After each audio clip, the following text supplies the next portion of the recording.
Hello everyone. In this video, we are going to discuss MEM Tech registration categories for Maharashtra colleges except COEP. Except COEP का मतलब यही है कि COEP का admission process completely different है। उनको अलग यूनिवर्सिटी में कंसिडर किया जाता है। उनका रजिस्ट्रेशन कम्प्लीटली डिफरेंट है। अदर महाराष्ट्र कॉलेजेस में हम लोग डिस्कस करने जाएंगे तो VGTI से लेके छोटा सा छोटा कॉलेज जो भी हो जो एमटेक कोर्स प्रोवाइड कर रहा है वो इस कैप थ्रू ही एडमिशन आपको देगा। जो गेट का क्राइटेरिया है उसे फॉलो करना पड़ेगा। कोई कोई कॉलेजेस ऐसे भी है, यूनिवर्सिटीज ऐसी भी है जो आपको एम टेक के कोर्सेज प्रोवाइड करती है with collaboration of other universities. Foreign universities के साथ भी हो सकता है। तो उनका प्रोसेस थोड़ा सा अलग होता है। उसके लिए आपको थोड़ा सा अलग सर्च करना पड़ेगा। पर्टिकुलर कॉलेज जो आपको चाहिए उसकी वेबसाइट में जाके आप देख सकते हो। लेकिन बाकी सब जो कॉलेजेस है महाराष्ट्र की, VGTI से लेके छोटा सा कॉलेज कोई भी लो वहां तक उनको इसी प्रोसेस को फॉलो करना पड़ता है। इसे हम लोग MST CET कैप प्रोसेस बोलते हैं। इसका रजिस्ट्रेशन मोस्टली जून के लास्ट वीक से स्टार्ट होता है और वो 20 दिन तक चलता है। आई थिंक जुलाई के 20 तारीख तक ये चलता है। देन उसके बाद मेरिट लिस्ट आते हैं। देन उसके बाद cap round 1, cap round 2 and ये प्रोसेस फॉलो किया जाता है। फिर उसके बाद आप कॉलेज विजिट करोगे और आपका एडमिशन कंफर्म करोगे। तो उसके लिए अलग अलग रजिस्ट्रेशन कैटेगरीज है। इसके बारे में हम लोग इस वीडियो में डिस्कस करने वाले हैं। COEP के जो कैटेगरीज है उसके लिए हम लोगों ने पहले एक वीडियो बनाए हैं। अगर वो आपने नहीं देखा है तो आप देख सकते हो। अगर नहीं चाहिए तो डायरेक्टली इस वीडियो पे शिफ्ट कर सकते हो क्योंकि बेसिक कंसेप्ट यही है। यही सेम कैटेगरीज वहाँ पे भी है लेकिन वहाँ पे थोड़े से रूल्स अलग है और थोड़े से एग्जाम भी अलग है। गेट के साथ एक CEED करके एक एग्जाम होता है, उसको भी इलिजिबल माना जाता है COEP में। लेकिन महाराष्ट्र एडमिशन के लिए जो रूल्स है, क्या क्राइटेरियाज है, क्या रूल्स को फॉलो करना चाहिए, ये सब हम लोग इस वीडियो में डिस्कस करने वाले हैं। एंड वन मोर पॉइंट, इस वीडियो के डिस्क्रिप्शन में कम्युनिटी का लिंक डाला है। व्हाट्सएप कम्युनिटी है, व्हाट्सएप ग्रुप है, उस पर आप ज्वाइन हो सकते हो। क्योंकि जो रेगुलर अपडेट्स है, डेट्स हो सकती है, एकेडमिक कैलेंडर हो सकता है या फिर जो भी प्रोसेस है, शेड्यूल है, उसके बारे में हम लोग वहाँ पे डिस्कस करते हैं। नाउडेज क्या होता है कि आप इधर उधर एक्टिविटीज में इन्वॉल्व होते हो। बहुत सारे स्टूडेंट्स का अभी तक फाइनल ईयर का एग्जाम नहीं हुआ होता या फिर आप किसी ऑर्गेनाइजेशन में वर्किंग होते हो तो आपका ज्यादा ध्यान नहीं रहता इस वेबसाइट पे। तो कोई भी अपडेट मिस ना हो इसलिए हम लोगों ने वो कम्युनिटी ग्रुप बनाया है। वहाँ पे आप ज्वाइन हो सकते हो। वहाँ पे ज्वाइन होने के बाद आपको सब अपडेट रेगुलरली मिलेंगी और आपसे कोई भी अपडेट मिस नहीं होगा। और ये जो रजिस्ट्रेशन है वो कम्प्लीटली ऑनलाइन होता है। आपको कहाँ पे भी जाने की जरूरत नहीं होती। दो ऑप्शंस होते हैं, मतलब फिजिकल स्क्रूटनी होता है या फिर कंप्यूटर स्क्रूटनी होता है। कंप्यूटर स्क्रूटनी करोगे तो आपको कहाँ पे भी जाने की जरूरत नहीं है। आपके घर पे लैपटॉप है, कंप्यूटर है, तो आप ये फॉर्म फिल कर सकते हो। मोबाइल पे मैं सजेस्ट नहीं करूंगा क्योंकि मोबाइल का स्क्रीन छोटा होता है, मिस्टेक्स होने के चांसेस होते हैं। बट वहां पे भी आप फॉर्म फिल कर सकते हो, ऐसा कोई प्रॉब्लम नहीं। सो रजिस्ट्रेशन कैटेगरीज मतलब क्या होता है? कैंडिडेट्स को डिवाइड किया जाता है अलग अलग कैटेगरीज में। उसमें मेन कैटेगरीज होती है sponsored and non sponsored categories. Registration करते टाइम आपको स्कॉलरशिप के बारे में या फिर स्पॉन्सरशिप के बारे में या फिर कॉलेज से कुछ कंसेशन मिलने वाला है कि नहीं मिलने वाला, इसके बारे में सोचने की कोई जरूरत नहीं है कि स्कॉलरशिप मिलेगा नहीं मिलेगा, फी कंसेशन मिलेगा नहीं मिलेगा। ये टोटली कॉलेज पे डिपेंड होता है। जब आप एडमिट करोगे उसके बाद ये डिस्कशन किया तो भी चलेगा। ये जो रजिस्ट्रेशन है टोटली CET सेल का रजिस्ट्रेशन है। इसमें सिर्फ एडमिशन प्रोसेस है। मतलब आप जब कॉलेज में एडमिट करोगे तब स्कॉलरशिप के बारे में या फिर कोई स्पॉन्सर कर रहा है कि नहीं कर रहा है, आपको फी में कंसेशन मिल रहा है कि नहीं मिल रहा है, इसके बारे में आप डिस्कस कर सकते हो उनके साथ। लेकिन CET सेल के पोर्टल पे रजिस्ट्रेशन करते टाइम मेन कैटेगरी जो है वो इस कैटेगरीज में उसको डिवाइड किया जाता है। अगर आप एमटेक का एक क्लास का एग्जांपल लेने जाओगे तो उसमें मोस्टली 18 या फिर 24 स्टूडेंट्स होते हैं। अगर डबल सैंक्शनड है, मतलब दो बैचेस के लिए अलाउड है, तो 24 या फिर 36 भी हो सकते हैं। तो स्पॉन्सर्ड कैंडिडेट्स के लिए 30% या फिर 40% सीट्स अलग से रिजर्व रहती है। नॉन स्पॉन्सर्ड स्टूडेंट्स के लिए ये सीट्स अलग से रिजर्व रहती है। मतलब अगर कॉलेज में एडमिशन नहीं होते या फिर बहुत ज्यादा एडमिशन होते तो ये कैटेगरीज में शफल करने का या फिर थोड़े से स्टूडेंट यहाँ से वहां शिफ्ट करने का काम कॉलेज करता है। तो इसके बारे में भी सोचने की कोई जरूरत नहीं। तो पहले हम लोग देखते हैं कि स्पॉन्सर स्टूडेंट्स क्या होते हैं, कौन होते हैं और उनको इलिजिबल कैसे माना जाता है। तो ये जो स्पॉन्सर्ड कैंडिडेट्स होते हैं इनके पास 730 डेज का प्रोफेशनल वर्किंग एक्सपीरियंस होता है। 730 डेज मतलब 2 इयर्स। तो इससे आप अंदाजा लगा सकते हो कि जिनका डिग्री 2023 के पहले हुआ है या फिर 2023 में हुआ है वो अभी इलिजिबल हो सकते हैं 730 डेज के एक्सपीरियंस के बारे में। जो स्टूडेंट 24 के पास आउट से और जो स्टूडेंट 25 के पास आउट से, मतलब अभी के रिसेंट पास आउट से, उनको स्पॉन्सर्ड के बारे में सोचने की कोई जरूरत नहीं है। ये स्पॉन्सर्ड कैंडिडेट्स नहीं है, इनको नॉन स्पॉन्सर्ड गेट के थ्रू ही एडमिशन लेना है। और स्पॉन्सर्ड कैंडिडेट्स में ऐसा होता है कि उनको थोड़े से लेटर्स या फिर साइन वगैरह लेके उनके वो डॉक्यूमेंट सबमिट करना पड़ता है। देन वो ऑर्गेनाइजेशन उनको अलाउ करेगा नहीं करेगा, एग्जाम देने के लिए सिर्फ भेजेगा या फिर उनकी फी को पे करेगा। उनके बीच में कुछ बॉन्ड रहेगा तो वो बॉन्ड भी रह सकता है, क्योंकि अगर स्पॉन्सर्ड स्टूडेंट्स जो होते हैं उनको अगर किसी ने कंपनी ने अलाउ किया एमटेक करने के लिए, तो ऐसा भी होता है कि उसके बाद 2 साल के लिए 3 साल के लिए उनको उसी ऑर्गेनाइजेशन में सर्व करना पड़ता है, उसी ऑर्गेनाइजेशन में रहना पड़ता है। तो ये सब टोटली डिपेंड करता है स्टूडेंट एंड वो ऑर्गेनाइजेशन के बीच में। नेक्स्ट आता है नॉन स्पॉन्सर्ड स्टूडेंट्स। ये ऐसे स्टूडेंट्स है जिन्होंने डिग्री अपना किसी भी ईयर में कंप्लीट किया हो लेकिन गेट इस साल दिया हो, या फिर गेट 2023 के बाद दिया हो लेकिन उनको कट ऑफ के ऊपर स्कोर है। कट ऑफ का स्कोर मतलब क्वालिफाइड स्टूडेंट, जिनका स्कोर आउट ऑफ 1000 जनरेट हुआ है उनको हम लोग क्वालिफाइड स्टूडेंट में कंसिडर करते हैं। जो 23 का हो सकता है, 24 का हो सकता है, 25 का हो सकता है। आपको पता रहेगा कि गेट का स्कोर 3 साल के लिए वैलिड रहता है, लेकिन वैलिड किसका रहता है? जो लोग गेट क्वालिफाइड है उनका वैलिड रहता है। जो लोगों को स्कोर 0 से लेके 12, 15, 18, या फिर ऐसा समझो कि आपका ओपन कैटेगरी है, आपके डिपार्टमेंट का जो कट ऑफ था, आपके पेपर का जो कट ऑफ था वो 32 का लगा है और आपको 16-18 मार्क्स मिले 2024 में या फिर 23 में, तो आप नॉट एलिजिबल हो। अगर आपको इस साल मतलब 25 का गेट आपने दिया है और आपको ये सब मार्क्स है तो आप एलिजिबल हो, कोई प्रॉब्लम नहीं। लेकिन आप अगर 24 के हो, 23 के हो गेट के साथ और आपको ऐसे मार्क्स है तो आप नॉट एलिजिबल हो। आपको उस टाइम पे अगर गेट दिया होता या फिर उस टाइम पे आपने गेट क्वालिफाई किया होता तो आपका स्कोर वैलिड रहता। मीन्स आपको समझा रहेगा कि 23 एंड 24 के जो क्वालिफाइड स्टूडेंट्स थे एंड 25 के पॉजिटिव मार्क्स वाले स्टूडेंट्स थे, इनको एडमिशन मिलेगा। प्रायोरिटाइज किया जाएगा, जो क्वालिफाइड है उनको ऊपर रखा जाएगा, देन नॉन क्वालिफाइड वाले रहेंगे। तो आपको अभी समझा रहेगा इसमें पॉजिटिव स्कोर और इसमें क्वालिफाइड स्कोर, तो उनको नॉन स्पॉन्सर्ड में कंसिडर किया जाएगा। नॉन स्पॉन्सर्ड स्टूडेंट्स का अलग लिस्ट रहता है, स्पॉन्सर्ड स्टूडेंट्स का अलग लिस्ट रहता है।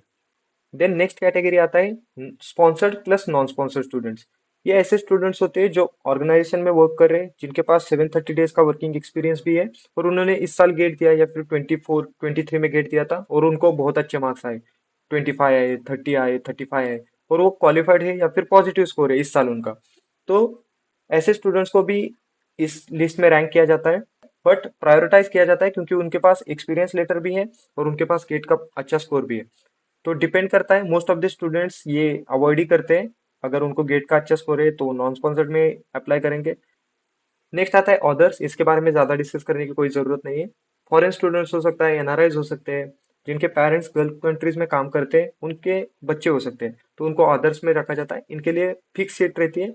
कश्मीर माइग्रेंट्स हो सकते हैं या फिर कश्मीर के रहवासी हो सकते हैं, तो उनको भी अदर्स में डाला जाता है। इनके लिए फिक्स सीट रहती है, मोस्ट ऑफ द टाइम ये फिल नहीं होती। इसके लिए कोई स्पॉन्सर्ड या फिर नॉन स्पॉन्सर्ड को ही उठाया जाता है। अगर ये स्टूडेंट्स अवेलेबल है तो इनको ये सीट दिया जाता है। नेक्स्ट आता है एक्सपीरियंस विदाउट स्पॉन्सरशिप। ये मोस्ट ऑफ द टाइम ये कॉलेज के टीचर्स होते हैं, जिनका एक्सपीरियंस एज ए लेक्चरर 2 साल के ऊपर हुआ है, या फिर एज ए टीचर वो सर्व कर रहे हैं उसी कॉलेज में या फिर अनदर कॉलेज में और वो एडमिशन लेना चाहते हैं, तो उनको हम लोग एक्सपीरियंस विदाउट स्पॉन्सरशिप बोलते हैं। ये थोड़ा सा इंटरनल मैटर होता है, मतलब ये पोर्टल के थ्रू रजिस्ट्रेशन करते हैं, बट उनको जिस कॉलेज में वो सर्व कर रहे हैं या फिर जिस कॉलेज में वो वर्क कर रहे हैं उसी कॉलेज में एडमिशन दिया जाता है या फिर उसी यूनिवर्सिटीज के किसी अदर कॉलेजेस में एडमिशन दिया जाता है। तो इसके बारे में भी हम लोग ज्यादा डिस्कस नहीं करेंगे। हम लोग ज्यादा डिपेंडेंट है sponsored and non sponsored seat में। और जो अभी पास आउट है या फिर 24 पास आउट है उनको नॉन स्पॉन्सर्ड ही। स्पॉन्सर्ड में भी स्टूडेंट्स कम रहते हैं, बहुत ज्यादा स्टूडेंट जो होते हैं वो नॉन स्पॉन्सर्ड कैटेगरी से बिलोंग करते हैं। तो इसमें आपको समझा कि सीओईपी छोड़ के अदर कॉलेजेस के लिए ये पोर्टल को फॉलो करना पड़ता है, इस रजिस्ट्रेशन प्रोसेस को फॉलो करना पड़ता है। इसमें 5 कैटेगरीज में डिवाइड किया है। स्पॉन्सर्ड स्टूडेंट्स जिनका वर्किंग एक्सपीरियंस 730 डेज के ऊपर हुआ है, नॉन स्पॉन्सर्ड स्टूडेंट्स जो अभी अपना डिग्री कंप्लीट किए हैं, जिन्होंने गेट दिया था, जिनको 0 से लेके 100 के बीच में कितने भी मार्क्स हो दिस ईयर के गेट में, और अगर उन्होंने पिछले 2 साल का गेट दिया है और उसमें वो क्वालिफाइड थे तो वो इलिजिबल है नॉन स्पॉन्सर्ड के लिए। स्पॉन्सर्ड प्लस नॉन स्पॉन्सर्ड तो आपको पता ही है, क्योंकि 730 डेज का वर्किंग एक्सपीरियंस विथ उन्होंने गेट दिया था तो बहुत अच्छा स्कोर आया, तो अभी वो एडमिशन लेने की सोच रहे, तो वो स्पॉन्सर्ड प्लस नॉन स्पॉन्सर्ड में आएंगे। नेक्स्ट आता है ऑदर्स, ये तो आपको ज्यादा बताने की जरूरत नहीं है। और एक्सपीरियंस विदाउट स्पॉन्सरशिप, इनको हम लोग टीचर में कंसिडर करते हैं, तो इसके बारे में भी हम लोग ज्यादा डिस्कशन नहीं करेंगे। नेक्स्ट हम लोग देखते हैं कि रूल्स एंड रेगुलेशंस क्या है। This information is collected from the last year brochure. अभी का इस साल का ब्रोशर नहीं आया है, बट इसी रूल्स को फॉलो किया जाता है। ये नोटिफिकेशन रिलीज होगा मोस्टली 15 जून के बाद, या फिर ऐसा भी हो सकता है कि जो सेकेंड वीक ऑफ जून है उसमें वो रिलीज हो जाए। अगर वो आता है तो मैं अपने ग्रुप पे डालने ही वाला हूँ, आप ग्रुप ज्वाइन करिए। उसमें रूल्स पहला आता है, candidate should be citizen of India, ये तो कॉमन रूल है। नेक्स्ट आता है उन्होंने डिग्री कंप्लीट किया होना चाहिए, बैचलर्स ऑफ डिग्री हो सकता है, बी हो सकता है, बीटेक हो सकता है, महाराष्ट्र के कॉलेजेस में हो सकता है या फिर किसी अदर कॉलेजेस जो एआईसीटीई अप्रूव्ड है, अदर स्टेट का भी कॉलेज हो सकता है। नेक्स्ट आता है candidate should have past bachelor degree in the relevant course of engineering and technology और फार्मेसी। अभी ये नया कंसेप्ट आपको समझ रहा होगा। फार्मेसी के जो स्टूडेंट्स होते हैं वो भी एमटेक के लिए एडमिशन ले सकते हैं, उनका एक एग्जाम अलग होता है, हम लोग आगे डिस्कस करेंगे उसके बारे में। बट हम लोग ज्यादा इस पे टाइम वेस्ट नहीं करेंगे। इतना ही समझो कि फार्मेसी के जो स्टूडेंट्स होते हैं वो भी एक एग्जाम के थ्रू एमटेक के लिए एडमिशन ले सकते हो, वो भी आपके रिलेटेड कोर्सेज को पढ़ सकते हैं। इसके लिए अलग कोर्सेज होते हैं, मतलब ऐसा नहीं होता कि किसी ने फार्मेसी किया और वो एमटेक सिविल इंजीनियरिंग में कर रहा है, ऐसा नहीं होता। बायोटेक हो सकता है, फूड प्रोसेसिंग हो सकता है, ऐसे बहुत सारे कोर्सेज होते हैं जो फार्मेसी के रिलेटेड होते हैं, मेडिकल स्ट्रीम के रिलेटेड होते हैं, तो उसमें वो एडमिशन ले सकते हैं। ये भी हम लोगों ने ऊपर ही डिस्कस किया था। Sponsored candidates minimum 2 years of full time working experience, registered firm और कंपनी और इंडस्ट्री और एजुकेशनल एंड रिसर्च इंस्टीट्यूट। तो जिनके पास 730 डेज मतलब 2 साल का वर्किंग एक्सपीरियंस है, वो लोग इसमें एलिजिबल है। और नेक्स्ट रजिस्ट्रेशन कैटेगरी जो मैंने लास्ट में आपको बताई थी, जो टीचर लोग होते हैं वो उसी ऑर्गेनाइजेशन में वर्क करते रहते हैं, या फिर एजुकेशनल फर्म जो रहता है, रिसर्च जो रहता है वहां पे कर रहे होंगे और उनको एमटेक के लिए एडमिशन लेना है, वो जो स्टूडेंट्स होते हैं, this candidate shall be eligible for admission eight institute level only. तो इनका सब प्रोसेस होता है वो इंस्टीट्यूट लेवल पे होता है, सिर्फ उनको रजिस्ट्रेशन करके रजिस्टर करके रखना पड़ता है पोर्टल पे। देन एक बार वो एडमिट हो जाते हैं तो ये सीईटी सेल को बताया जाता है, या फिर जो पोर्टल के थ्रू एडमिशन का प्रोसेस चल रहा है उनको बताया जाता है। Next point is also already discussed, GATE and GPAT के जो क्वालिफाइड स्टूडेंट्स है उनको प्रायोरिटाइज किया जाएगा, देन नॉन क्वालिफाइड को प्रायोरिटाइज किया जाएगा। देन उसके बाद जो ऐसे एडमिशन है जो स्पॉन्सर्ड के साथ उसी इंस्टीट्यूट लेवल पे एडमिशन ले रहे हैं तो उनको प्रायोरिटाइज किया जाएगा। और एनआरआई के बारे में हम लोग ज़्यादा डिस्कस नहीं करने वाले हैं क्योंकि ऐसे एडमिशन बहुत कम होते हैं। और अगर ऐसा कोई स्टूडेंट है तो उसके लिए 50% का क्राइटेरिया है, ऊपर जो था उसके लिए 45 था शायद। देन उसका ग्रेजुएशन कंप्लीट होना चाहिए, और any other eligibility criteria and requirement declared from time time, मतलब अगर कोई नया अपडेट आता है तो उसको फॉलो करके इसको एडमिशन लेना पड़ेगा।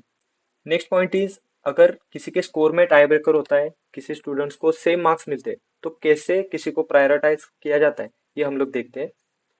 एक बात मैं आपको बताना भूल गया, आपकी जो डिग्री का स्कोर है वो किसी भी चीज में नहीं लगने वाला है। मतलब अगर आप पास आउट हो तो आप डाल सकते हो वहां पे मार्क्स, आपको सिर्फ ऑल क्लियर होना बहुत जरूरी है, एंड 45% का जो क्राइटेरिया है या फिर 50% का जो क्राइटेरिया है उसको सिर्फ मीट करना है।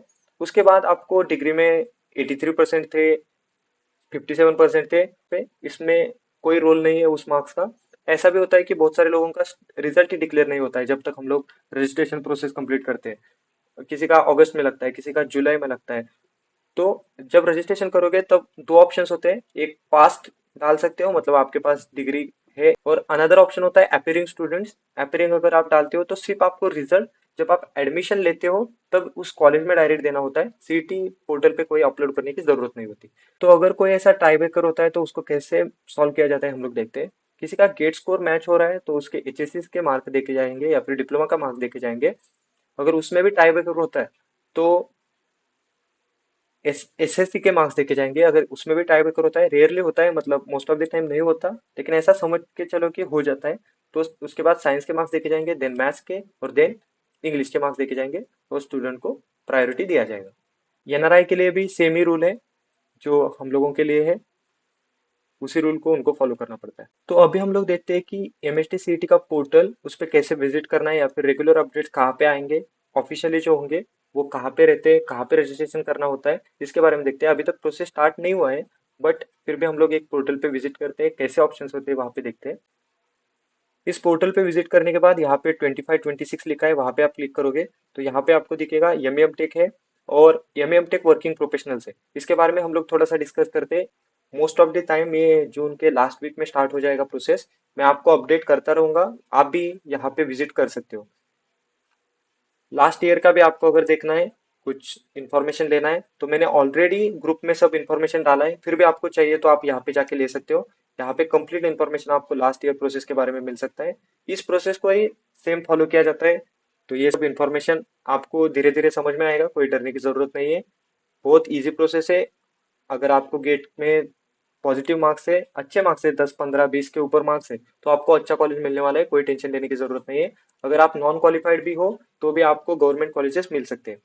तो वर्किंग प्रोफेशनल का क्या क्राइटेरिया था, क्या रूल है, इसके बारे में हम लोग थोड़ा सा देखते हैं। इसके लिए थोड़े से ही कॉलेजेस एलिजिबल है, मतलब 5-6 कॉलेजेस ही रहेंगे महाराष्ट्र के, वो एलिजिबल है। उनका कंप्लीट प्रोसेस अलग है। मतलब इन स्टूडेंट्स के लिए एक अलग सिलेबस या फिर अलग टीचिंग लर्निंग एक्टिविटी बिल्ड किया है गवर्नमेंट ने। इसमें जो 8-10 कॉलेजेस जो रजिस्टर है, उसके नियर बाय एरिया में, नियर बाय एरिया कितने किलोमीटर्स का हो सकता है, 50 किलोमीटर्स का नियर बाय जो एरिया है, उसी रेंज में जो कॉलेजेस आते हैं या फिर उसी रेंज में जो फर्म्स आती है, स्मॉल माइक्रो मीडियम बिजनेसेस जो है, इसके स्टूडेंट्स को अगर इसके रिलेटेड कोई इंडिविजुअल को एडमिशन लेना है तो वो उस कॉलेज में एडमिशन ले सकता है। उनका करिकुलम कैसे कंप्लीट करना है इसके बारे में वो सब डिस्कशन कंपनी के साथ, कॉलेज के साथ होगा। तो इसके बारे में आपको अगर अलग वीडियो चाहिए तो हम लोग बनाएंगे, इसमें कोई डिस्कशन करने की जरूरत नहीं है, वीडियो बहुत लंबा हो जाएगा। इसके रूल्स एंड रेगुलेशंस अलग है। तो इस वीडियो में इतना ही था। अगर आपको कुछ डाउट है तो कमेंट सेक्शन में डाल सकते हो। उसके बारे में भी अगर डाउट सॉल्विंग का सेशन लेना है तो हम लोग ले सकते हैं, या फिर आपको ग्रुप में ही डायरेक्ट अपडेट किया जाएगा अगर छोटे से डाउट्स है तो। कम्युनिटी का लिंक नीचे डिस्क्रिप्शन में है, वहां पे क्लिक करके आप कम्युनिटी ज्वाइन कर सकते हो। That's it in this video, thank you.